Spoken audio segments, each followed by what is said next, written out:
What prevents us from becoming happy, healthy, and holy? It is anger. Galit. Yan ang madalas na nagiging hadlang. Kaya hindi tayo nagiging masaya, hindi tayo nagiging malusog, at hindi tayo nagiging banal. My dear friends, just a simple reminder. Do not allow your anger to take control of your life. Because when you're angry, you cannot be at peace, you cannot enjoy life, and you cannot be close to God. Be careful. When you are angry, you will never be happy. Kahit nadalhin mo ang isang tao sa Boracay, pag galit yan, hindi niya makikita na maganda ang Boracay. Amen? Kahit nabigyan mo ng lechon ang tao, kung may galit sa puso niya, hindi siya masasarapan sa pagkain. At kahit na may pera ang tao, kung meron siyang galit sa loob niya, hindi masaya ang taong yan. Miserable siya. Life becomes bearable when we are happy. Life becomes so difficult when we do not have any reason to be happy. Be careful also, my dear friends, with your anger, because you will be sick. Anger changes our bodies. Tignan niyo po kung anong epekto ng galit sa atin.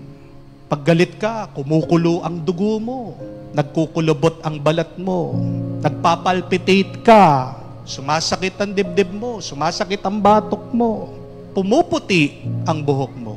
Alam niyo po ba, yung mga puting buhok, sabi nila, may pangalan daw yung mga yan. Ngayon yung mga taong kinai-stressan mo, ilan na po yung mga stress nyo sa buhay. Alam niyo po kung sino yung pinaka-stress? Yung walang buhok. Bakit? Dahil po sa init ng ulo, nalanta na yung buhok. Mag-ingat po kayo pag galit kayo. Nakakapangit. Amen? At nakakataba. Bakit? Di ba? Pag galit na galit ka, ano yung outlet mo? Pagkain. Di ba? Kukunin mo yung ice cream, no? Walang yaka. No? Manda ka sa akin, no? Just to make you feel good. You try to find other things to console you. At nakita po nila sa pag-aaral that when you hold in anger, when you are so resentful, it is one cause of cancer. Lastly, be careful with your anger. It will not make you holy. You cannot pray in hate, and you cannot love in anger. You cannot worship God and at the same time harbor bad thoughts towards people. How can you say that you love God and at the same time hate somebody? Hindi po pwede yun na sasabihin mo, mahal ko ang Diyos. Pero pag nakita mo, nagsimba yung kaaway mo, nagpipis be with you, hindi mo binibigyang kapayapaan, ini-snub mo. That's impossible. Why? Because remember, God is also present in that person. Amen? So if you hate that person, what do you mean? You hate a part of God. You cannot worship and pray with anger in your heart. If you hate others, you hate God also, who is present in the other, in your neighbor. My dear friends, remove your anger before it becomes your danger. The sooner that you remove your anger, the quickest that you will become happy, healthy, and holy. Alam ko po, napakahirap makipag-usap sa taong kinagagalitan mo. But before you talk with that person, remember these things. Number one, understand your anger before you talk with that person.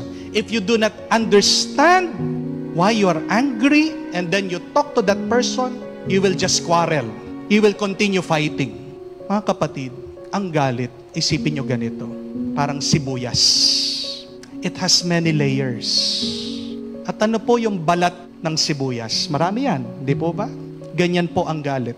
One layer of anger is irritation. Anong kinaiinis mo? Another layer of anger is frustration. Ano yung nagsasawa ka na paulit-ulit na ginagawa na masama ng taong yan? Hindi na natuto. Another layer is hurt. Paano kanya nasaktan? Another is disappointment. What are your unfulfilled expectation? Another layer of anger is pride. Kataasan ng loob. Gusto mo, ikaw lang ang tama. Another layer is attachment. Nakakapit ka dun sa mga iniisip mo na tama, na dapat mangyari. Hindi ka makapag-let go. And at the core is ego, pagkamakasarili. If you do not remove your anger, and if you do not know where your anger is coming from, it will grow. Amen? Paano mo mapapabango ang kwarto mo kung hindi mo naman alam kung saan nanggagaling yung mabaho, yung dumi? Ask yourself, where is my anger coming from? What is the root cause of it? Huwag ka lang makikipag-usap. That is the condition before you talk to the person. Do I know why am I angry? But second, before you talk to that person, you must turn your anger into love. As long as there is one layer of anger in your heart, it will smell. Diba? Pag hinayaan mo yung sibuyas dyan, mangangamoy at mangangamoy yan. Hindi maganda sa ilong. At paano nyo po maalis ang baho ng galit? Dalawang paraan lang po. Iluto mo yung sibuyas ng may pagmamahal. Pero kung nasira na, di mo na magagamit, ano yung pangalawa? Tapon mo. Alisin mo. Ilayo mo sa'yo. Kahit na chap-chapin mo yung galit na yan, kahit na itago mo yan, habang nandyan yan, sisingaw. Amen? So, the best way to remove anger is you treat it like an onion, saute it, cook it, consume it, allow it to transform you. Amen? You do it out of love. May napanood po akong interview ng hari po ng Thailand. Nilapitan po siya nitong reporter. Sabi, "My dear king, a lot of people love you here. But did you know, there are also people outside of the palace who are protesting. They do not agree with your policies. They hate you. They do not like you. What do you say to them?" Gandang tanong eh. Alam niyo po, ang ganda ng sagot ng hari. Sabi, "We love them all the same. We love them all the same." 3 times he said that. Love. Yun po yung susi para yung mga kaaway natin nagiging kaibigan natin. Amen? How can God forgive those who have hurt Him? How can God, who is our true King, can treat nicely, kindly, those who have betrayed Him? It's because God is so full of love. So, before you talk to the person, fill your heart, fill your mind, fill your soul with love. And just like that king say, "I love you all the same." Let that be your prayer. I love him, I love her all the same. The third and last, be humble. Before you talk, as you talk, maintain a humble disposition. As long as you have pride, you will not talk to the person. Amen? Paano niyo po alam ang isang tao mapagmataas? How do you know that somebody is full of pride? Simple lang po. Pag iniiwasan ka, di ba? Pinagmamalakihan ka eh. Pag ayaw kang kausapin, pagkatapos makikita mo sa Facebook, pinaparinggan ka, nagpo-post tungkol sa'yo, o chinichismis ka. My dear friends, be mature enough. Talk to the person. Do not talk about the person. Pride is loud, but humility is silent. We need to be silent in order to listen. Amen? And listening is an act of love and humility. Why is it so important for us to talk to those who have hurt us? Because when you talk, it does not only create a way for you to be happy, but talking is healing. There is a blessing in talking, in reconciling. May kakilala po ako, nakitanan po siya ng cancer. So, he was crying, nagpapaalam na po sa pamilya. Alam po niya na katapusan na niya. Tumawag po sa akin, nagpapadasal, pumunta sa akin, nagpaanoy. So sad, was depressed. Pero pagkatapos ko pong pinagdasal, I asked him, sino pa ba yung tao na hanggang ngayon may galit ka pa rin sa kanya? Yes, it's good that you pray. Yes, it's good that you ask for anointing. Yes, it's good that you go to pilgrimages. But as part of your healing, talk to that person. Alam niyo po, nung nakipag-usap siya, dun sa kapatid niya, may sakit siya ng loob sa kapatid niya. A few days after, he went to the doctor. Kailangan niyang ma-chemotherapy. Nabigla po mga doktor, he does not need it anymore. It's a miracle. See, there is healing in just talking. Who do you need to talk to? Sino yung tao na hanggang ngayon nakaipit pa rin yan sa puso mo? Parang isang bato na hindi ka binibigyan ng kapayapaan, ng comfort. I know that some of you would ask me this, Father, kung ayaw akong kausapin, anong gagawin ko? Go back to the teaching of Saint Ezekiel Moreno. What did he say? Simply pray. Napakaganda po nung sinabi ni Saint Ezekiel Moreno. Prayer favors the one who makes it. And prayer favors the person for whom it is asked. Kung matigas yung puso ng taong yan, ayaw niyang makipag-usap, ayaw niyang makinig, pagdasal mo siya. Kasi pag nagdadasal ka, nakakatanggap ka ng grasya, at yung pinagdadasal mo, may ginagawa ang Diyos para baguhin siya. Leave that angry person to God, but do not become that angry person in front of God.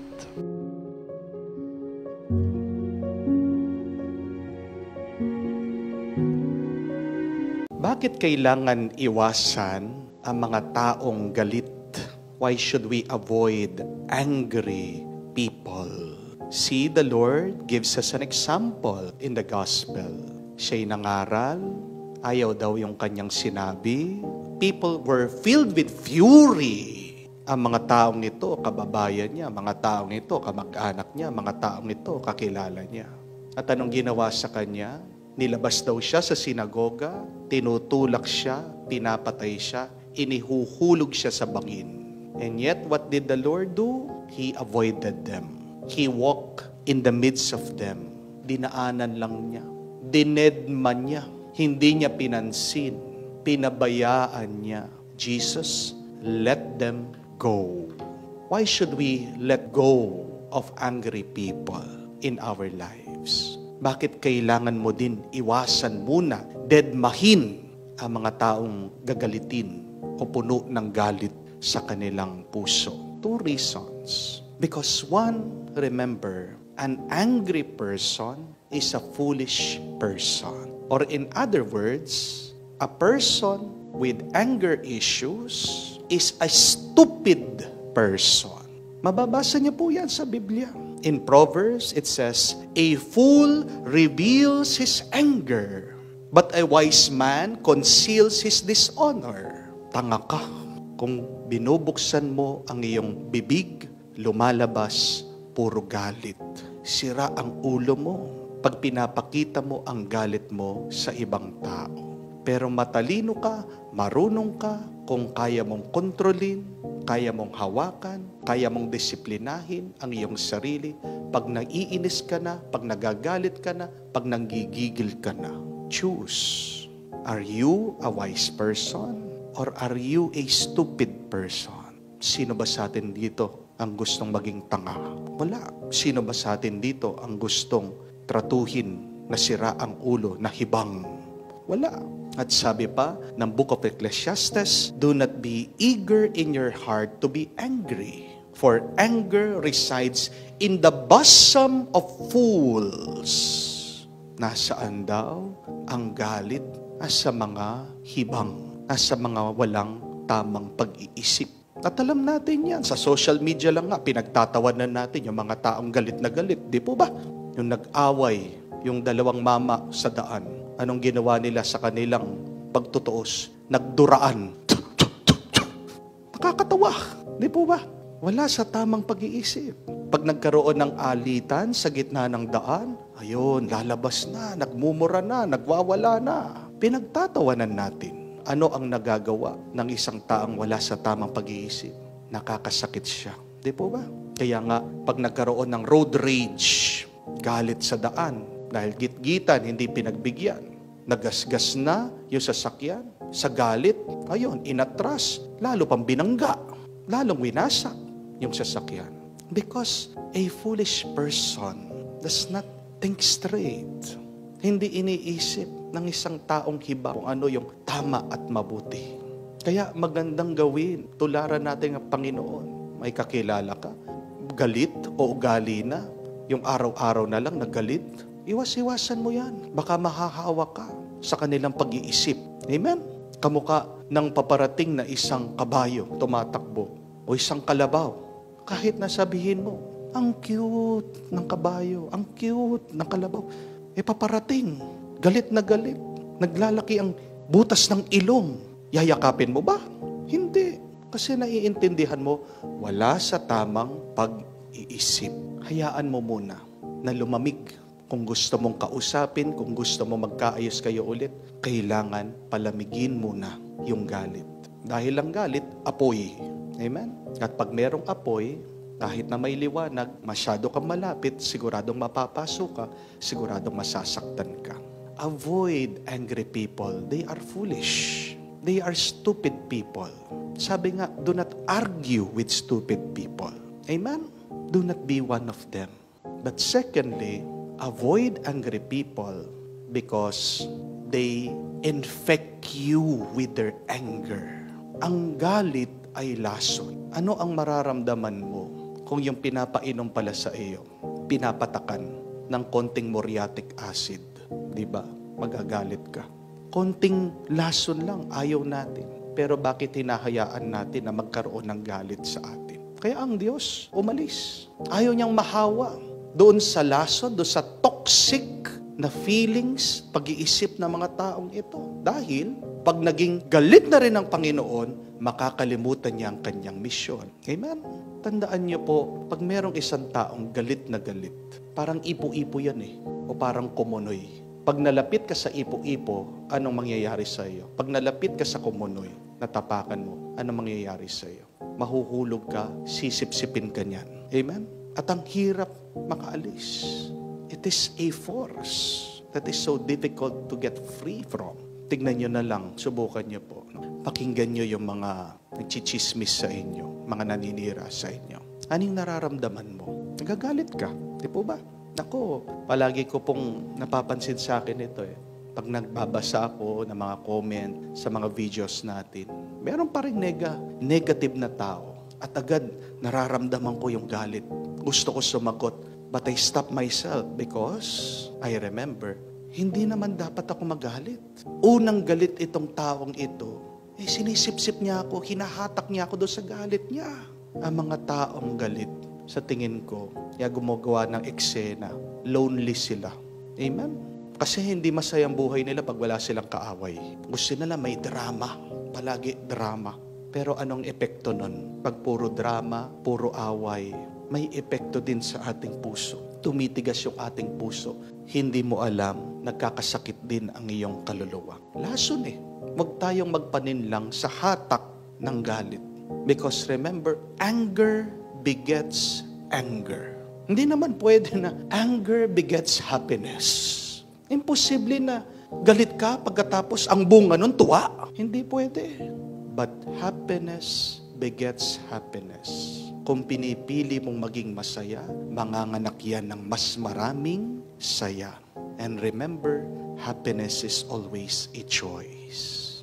How can you be happy? Walk away from these angry people. Walk away from these toxic people. Layuan mo ang mga taong hindi tama ang kanilang pag-iisip. Masisira ka lang nila, masasaktan ka lang nila, at magiging miserable ka pa. Hingin po natin ang tulong ng Banal na Espiritu pag meron ng taong galit malapit sa ating buhay. Dahil pag nandyan ang Banal na Espiritu, nandyan ang katalinuhan, wisdom, nandyan ang tuwa, joy.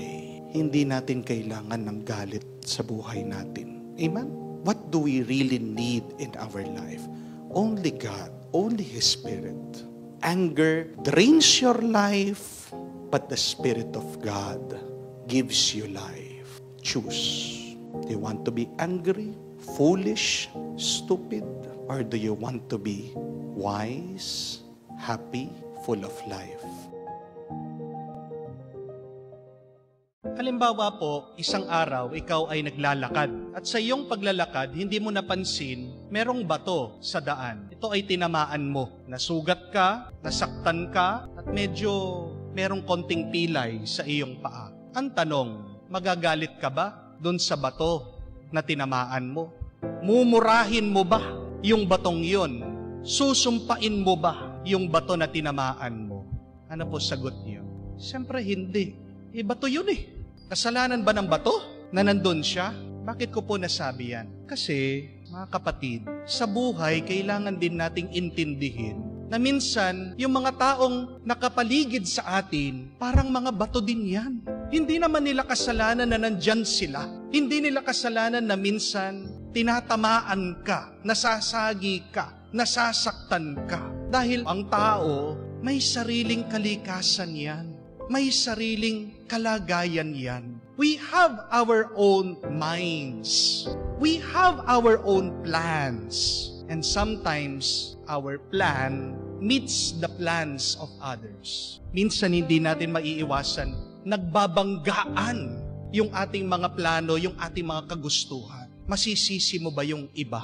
Hindi. At ang tanong, sa iyo bang pagrereklamo, sa iyo bang galit, may mababago ka pa ba? Wala. Pag sinisisi mo ba yung iba, pag nagrereklamo ka at pag hinuhusgan mo yung iba, mababago pa ba yung iyong nararamdaman? Mababawasan ba yung iyong sakit, yung iyong pagdurusa? Hindi po. Hindi po ba? Dahil sa iyong galit, dahil sa iyong paghuhusga, dahil sa iyong pagrereklamo, lalong lumalala, sumasakit yung iyong nararamdaman. At ano ang kailangan mong gawin? Anong kailangan nating gawin para mabawas itong nararamdaman nating minsan masakit, mahirap sa ating buhay? Kailangan nating unawain ang iba. We need more understanding. Ang ating Panginoon, alam niya, itong mga kaaway niya, itong mga Pariseyo, naiintindihan niya kung saan sila nanggagaling. At naiintindihan din ng ating Panginoon, itong mga kaaway niya, para mga bato din yan. May sarili din silang kalagayan. At yung kanilang gusto, minsan bumabangga din doon sa gusto ng ating Panginoon. Pero hindi sumasakit yung loob ng ating Panginoon. Bakit? Kasi naiintindihan niya sila. Pag kulang ka sa pag-iintindi, abay, lalong sasakit ang iyong karanasan. Lalo kang masasaktan. Sino ba yung mga bato mo sa iyong buhay? Marami yan. Una na dyan, yung iyong asawa. Di po ba? Parang bato na pinupukpok mo sa ulo mo. Meron kang gusto, meron siyang gusto. Nag-uumpugan kayo. Ganyan din po sa ating mga anak. Meron kang gusto na sa alam mo makakabuti sa kanila. Para sa kanila, iba. Sasabihan ka pa, masala mo pa sa akin eh. Yan yung pinagmumulan ng away minsan sa pamilya. Ganyan din yung nararanasan natin sa ating mga kapitbahay. Di mo talaga maiiwasan, merong naiinggit sa iyo. Marami ang mga bato sa ating buhay. Kamukha, kung ano din na naranasan ng ating Panginoon na siya'y nabubuhay. Hindi naman ibig sabihin siya'y Diyos, na wala na itong mga balakid na ito na makakasakit sa Kanya. Pero, bakit naging napakagaan para sa Kanya? Kasi unang-una sa ating Panginoon, yung pag-uunawa sa iba, pag-iintindi, understanding. Anong magagawa mo? Talagang merong bato sa daan. Anong magagawa mo? Talagang ganyan yung misis mo. Anong magagawa mo? Talagang ganyan yung anak mo. Anong magagawa mo? Ganyan talaga yung iyong kapitbahay. Iba-iba po tayo. Do not blame people for being people. Tandaan niyo po yan. Amen? Huwag mo sisihin yung ibang tao dahil tao sila. That's it. People are people. Tao, iba-iba tayo. Intindihin mo yun. Kung hindi mo maintindihan yan, abay, ginagawa mong mahirap ang iyong buhay. Ito din po yung isipin nyo. Ang buhay, parang boxing, di po ba? Tayong lahat, nakapaloob tayo sa isang boxing match. Hindi matatapos yan habang buhay ka. Meron at meron kang kalaban. We always have an opponent in front of us. E anong gagawin mo? 3 bagay lang. Una, depensahan mo ang sarili mo. Amen? Pangalawa, kung hindi mo kayang depensa ng sarili mo, tumakas ka, umiwas ka. Amen? Pero meron pa rin pangatlo, lumaban ka. Huwag ka lang magpapabugbog. Umiiwas ka, hindi mo maiwasan. Dinidepensan mo sarili mo. Pero huwag ka naman paabuso sa ibang tao. marunong ka rin naman sanang lumaban. Itong ating Panginoon, hindi niyo po ba narinig? Sumagot siya. Hindi naman niya pinabayaan na laitin sila, siraan siya, atakihin siya. At paano siya sumagot? May katalinuhan, may karunungan. Hindi po siya nakipagsuntukan, ha?